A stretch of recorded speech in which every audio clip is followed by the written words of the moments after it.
ग्लुटाथायोन जर घेतलं, तर ते पचत नाही. त्यातला 90% भाग हा स्टमकमधल्या ॲसिडमध्ये डिझॉल्व्ह होऊन जातो. त्याचं ॲब्सॉर्प्शन होत नाही. मग ग्लुटाथायोन जर घ्यायचं असेल, तर गोळी कॅप्सूल जास्त डोसमध्ये घ्यावी लागते. कारण थोडंच त्याचं ॲब्सॉर्प्शन होतं, पचन थोडंच होतं. त्याच्या तोंडामध्ये ठेवायच्या, तोंडात विरघळणाऱ्या अशा पट्ट्या येतात. जिभेखाली ठेवायची किंवा तोंडात ठेवायची. मग ते पोटात न जाता डायरेक्ट रक्तामध्ये येतं. किंवा त्याचं इंजेक्शन घ्यायचं.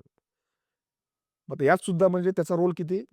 जर तुमचं झोप कमी, ताणतणाव, टेन्शन यामुळे आतून काळवंडलेलं असेल, काही हार्मोनच्या प्रॉब्लेममुळे, आजारामुळे, तो भाग हा कव्हर होतो. आणि तो सुद्धा किती? एकदा ग्लुटाथायोन दिलं, की ते 4 तास, 5 तास इफेक्ट राहतो. दिवसातून 2 वेळा घ्यावं लागतं. सलाईन घेतलं तरी 1 दिवस इफेक्ट राहतो. त्यामुळे दर 8 दिवसाला, दर 4 दिवसाला सलाईन घ्यावं लागतं. आणि ग्लुटाथायोन शुद्ध फॉर्ममध्ये जे असतं ते खूप महाग असतं.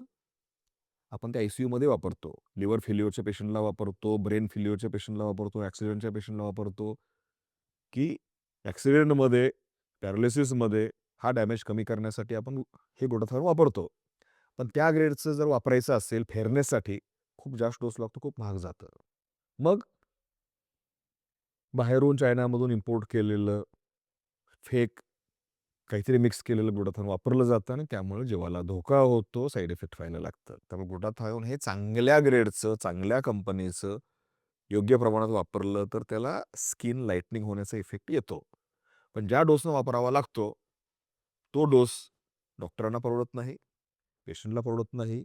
त्यामुळं स्मगलिंग करून आणलेलं, भेसळ केलेलं काहीतरी म्हणजे वापरलं जातं आणि जीवाला धोका होतो. त्यामुळे ग्लुटाथायोन हे फॅड आहे, त्याला इफेक्ट आहे, परंतु मर्यादित प्रमाणामध्ये आहे आणि तो योग्य डॉक्टरकडे योग्य प्रमाणात, योग्य ब्रँडचं वापरलं तर त्याला इफेक्ट आहेत. फक्त इंजेक्शन घेतलं आणि गोरं झालं, असा चमत्कार होत नाही.